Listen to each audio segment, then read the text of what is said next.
I'm a 27-year-old woman who's been married to my amazing 30-year-old husband for 5 years, but we've been together for 7. My parents, who are 58 and 60, have never really warmed up to him, but we've always been polite. My younger sister, who's 22, is the apple of my parents' eyes and can do no wrong in their eyes. So my husband and I usually try to avoid her. Last weekend was my dad's 60th birthday, and everyone was invited. My husband and I attended the event knowing my sister would be there, but we expected a pleasant evening celebrating my dad's birthday. Before going further, it's important to mention that my husband follows certain dietary rules because of his religion, but I won't go into detail. However, everyone in the family knows about it and has respected it until now. Unfortunately, after dinner, my sister revealed that she had asked the caterers to include some of the restricted foods to see if my husband would notice. I was furious. Just to be clear, the restricted ingredients were mixed into sauces, so they weren't easily noticeable. Both my husband and I were shocked and decided to leave while my sister argued that it wasn't a big deal and that we needed to lighten up. After the party, my parents remained silent and just watched. Later, they texted me, suggesting that I should consider my sister's young age and ignorance. I chose not to respond. That brings me to the title. Since the party, my husband and I have completely cut off contact with everyone. We haven't replied to any messages or calls, and neither have my parents. However, my parents came to the house, but we didn't answer the door. I avoided the reception at work when they showed up there. I haven't seen them at all today. Some police officers knocked on the door, saying they received a missing persons report about me. Luckily, it was sorted out quickly, and I was never actually missing. Now my friends are telling me that I wasted police resources when I could have simply texted my parents to say I didn't want to hear from them. I just believe that as a grown woman, I shouldn't have to justify my whereabouts to my parents. I don't think I'm at fault here. It's not fair to say I wasted police resources. It was my parents who filed a false report claiming I was missing. They obviously knew you were upset and ignored their attempts to reach out. You might consider reopening communication if you believe they're genuinely sorry, but not if they're just going to defend your sister's behavior again. Nope. Your sister is 22. She knew what she was doing. It wasn't a mistake like saying, "Oops, I didn't know Worcestershire sauce had anchovies," or "I didn't realize that soy sauce might contain gluten." She intentionally asked the caterers to add these ingredients in a way that wouldn't be noticeable. There's no excuse for that. I wouldn't want to talk to them unless they started holding your sister accountable. It's terrible what she did. Yes, favoring one child over another and calling the police to report someone missing are typical tactics of narcissistic parents. They called the police to pressure you into reconnecting with them and to make themselves look caring to others. They're trying to make you feel guilty and reconnect with them without admitting their mistakes. I agree. Reporting you as missing was just a way for them to assert control. They knew you weren't missing. They were just upset that you weren't responding. They're aware that you've cut off contact because of your sister's actions. They were trying to provoke a reaction from you. You didn't go down to reception at work, so your employer wouldn't have reported you missing or done anything to validate their report. Regarding the neighbor situation, a new resident moved in above me about a month ago. Before she moved in, the building renovated her unit, so she has hardwood floors everywhere except the bedroom. My unit and others like mine haven't been renovated, so we have carpeted floors. Everything was fine until she started vacuuming her floors every week, even the hardwood ones. This can last for about half an hour. The problem is that I work from home, and she vacuums during the day when I'm in meetings. It's really tough for me to focus on my meetings when this happens. Eventually, I went up to her apartment, knocked on her door, and explained the situation. She was understanding and asked when would be a better time for her to vacuum so it doesn't bother me. I questioned why she needed to vacuum the hardwood floors instead of just sweeping or using a Swiffer. She mentioned having a cat, so she vacuums and uses a Swiffer to ensure she gets all the hair up. I suggested she consider sweeping and Swiffering instead of vacuuming. She said that wasn't feasible but promised to try vacuuming during non-work hours. I also asked her to avoid vacuuming too late in the day. After our conversation, she simply closed the door, which made me wonder if I was being unreasonable. However, I need to be able to focus on my work. Am I in the wrong here? You might be. She has the right to vacuum whenever she needs to. And she was polite and flexible in discussing timing with you. Consider investing in noise-canceling headphones for your meetings and try not to inconvenience others. It seems a bit entitled to demand that your neighbor doesn't vacuum during the day. Your neighbor was willing to find a fair solution by vacuuming at a time that suited you. You don't have the right to dictate how someone cleans their own place. Sorry, but many people vacuum hardwood floors. She agreed not to do it while you're working, and you also requested that it not be too late. Come on, once a week for 30 minutes is reasonable. If you can't focus for 30 minutes, that's your issue. If I were in your shoes, I might just vacuum my floors for an hour every workday out of spite. My wife and I have 8 kids between us. And this story mainly revolves around our young teen Gina. Recently, Gina expressed her desire to become vegan. We agreed to cover the grocery bills, but she'll need to plan and cook her own meals. We won't rely on frozen foods or takeout, ensuring our meals remain healthy. Initially, Gina wasn't thrilled. She suggested minor changes to accommodate her, like using vegan pasta and cooking meatballs separately. However, we declined, as we're not willing to alter our diet because of her choice to go vegan. She agreed and went to her room. Later, she began sending my wife and me links to expensive cookware sets, one costing $800, along with plates, cups, bowls for $200, and her own utensils. When I asked why she was sending them, she claimed she needed new cookware and tableware because ours were contaminated. I assured her ours were fine and suggested she use her allowance or start babysitting to buy her own. Later that day, one of my sons called to inform me that Gina was telling him and their siblings to remove all their snacks from the fridge in the game room. The game room has a small kitchen because Gina needs it for her vegan food. When I confronted her about this, she argued that her vegan items couldn't be stored with our food and suggested taking over the game room kitchenette as a compromise. Fed up with her demands, I told Gina I was done with her vegan demands and that she couldn't maintain a vegan lifestyle while living in our house. She reacted with a tantrum, believing I was being harsh, and has barely spoken to me since. I wanted to know if I was in the wrong.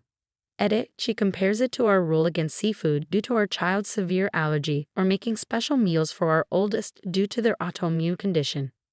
Gina can eat whatever she wants, and we're happy to accommodate her. I'm not the one at fault here, but this situation is more complex than just being about veganism. Having a daughter at this age means she may feel like she has no control over her life and is trying to assert herself. However, let's be honest, teenage girls can be quite emotional. It's challenging enough with 8 kids, let alone half that number. With so many children, some might feel overlooked.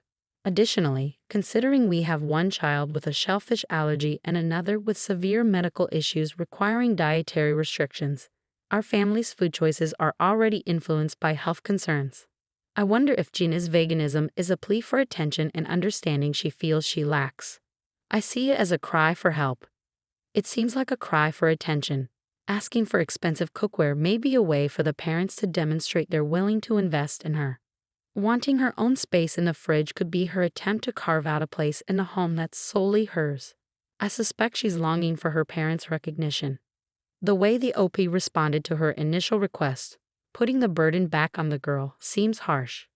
She had to meet certain conditions just to be vegan, with the threat of it being revoked.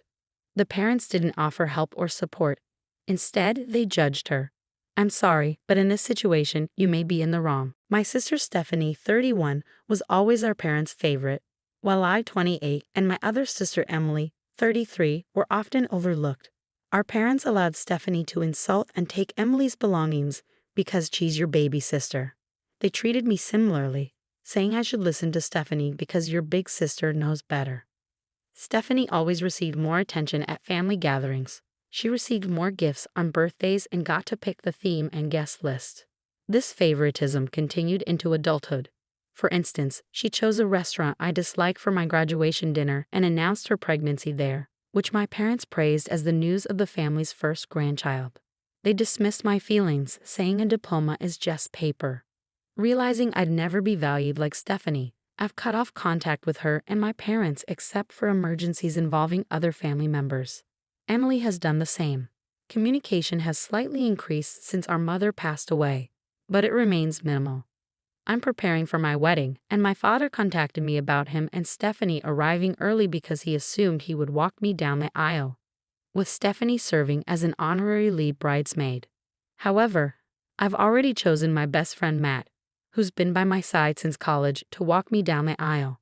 My father reacted negatively, claiming it was disrespectful to prioritize Matt over him, the one who raised me. He then pressed about Stephanie's role as a bridesmaid. I explained that Stephanie wasn't invited because I wanted the focus to be on me and my milestones, rather than her stealing the spotlight. Despite my explanation, he continued to argue. Frustrated, I told him he could walk the daughter he cared about down the aisle and ended the call. Now, several people, mostly extended family, are criticizing me, calling me an idiot for various reasons. They bring up how my mother fell extremely ill during her pregnancy with Stephanie, and doctors were uncertain about their survival.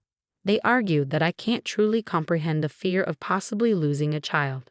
Many insist that I'm wrong to exclude Stephanie from the wedding because, in a sense, she's also a victim of our parents' favoritism. They suggest that Stephanie, who's facing challenges in life, could benefit from sisterly support and involvement. I don't agree with their viewpoints, but does this make me the idiot?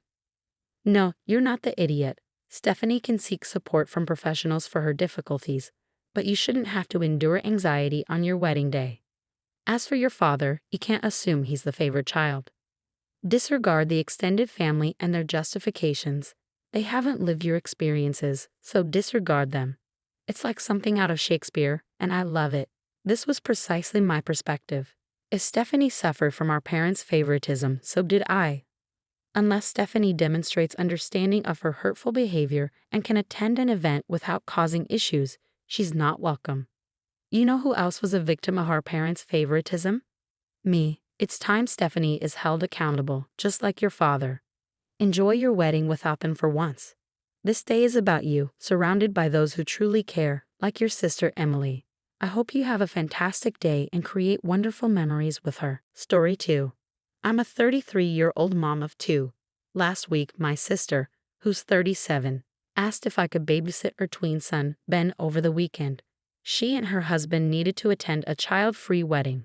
Initially, Ben was supposed to stay with our parents, but they canceled on her. After discussing it with my husband, we agreed to have Ben stay with us from Saturday morning until Sunday afternoon. Our kids enjoy spending time with their older cousin, so it seemed like a good opportunity for them to bond. My sister had mentioned that Ben is a picky eater and has ADHD, but I didn't realize the extent of his pickiness until I looked after him that weekend. When it was time for dinner on Saturday, I mentioned to Ben that we were having spaghetti. He immediately became agitated, stating that he didn't like spaghetti. I asked if he had ever tried it, and he insisted he had and didn't enjoy it. While preparing the meal, I suggested he try plain spaghetti or just the sauce separately, thinking it might help change his mind. However, he adamantly refused and began raising his voice. I must admit, I haven't encountered significant issues with picky eating in my own children, who are both neurotypical, so I felt somewhat out of my depth. To make matters more challenging, Ben began insisting on having chicken nuggets for dinner, which upset my kids, as they also started requesting the same. I firmly informed Ben that spaghetti was what was being served for dinner and that I wouldn't be preparing a separate meal for him, especially since we didn't have chicken nuggets available. Ben reacted by screaming at me and retreating to the bathroom. My husband attempted to calm him down and coax him out, which eventually succeeded after about 20 minutes. Despite our efforts, Ben remained steadfast in his refusal to try the spaghetti or sauce. I offered him the option to make himself a sandwich or toast using ingredients from the kitchen. Ben opted to make sandwiches with deli slices and cheese, which became his dinner for the evening. When my sister came to pick up Ben the next day, I pulled her aside and shared what had happened. She was visibly upset and criticized my handling of the situation. She explained that Ben's safe food options for dinner are chicken nuggets, plain ramen noodles, and mashed potatoes, emphasizing that he wouldn't eat anything else. I countered by saying she never informed me about his dietary restrictions. She argued that Ben is old enough to express his preferences and that I should have accommodated his request for a separate meal. She deemed it cruel to deny him his safe foods and accused me of not properly feeding him. You're not in the wrong. Your sister should have either provided Ben with his own dinner or informed you about his dietary needs so you could plan accordingly. It's unfair of her to criticize you for her failure to communicate effectively. I understand your situation, I also have a child with autism who faces similar challenges with food. My husband and I typically handle our nephew's meals by either providing him with a list of options or the food itself when he's not with us. If he chooses to eat, that's great. If not, it's not a big surprise, and we make him something when we return home. It seems you're being unfairly criticized here. You're not an idiot because, in the end, you didn't force a neurodivergent child to cook for himself. Rather, you attempted to respect his preferences and needs. As a parent, it's understandable that you would inquire about any food preferences or allergies when caring for someone else's child. While your sister may not have informed you about her son's dietary requirements, it's clear you were aware of his picky eating habits. Despite this, you tried to encourage him to try something he didn't want, leading to a distressing situation. However, your sister also shares responsibility here. She should have communicated her son's safe foods and dietary needs in advance and could have offered to contribute to his meals. Ultimately, both parties could have handled the situation better.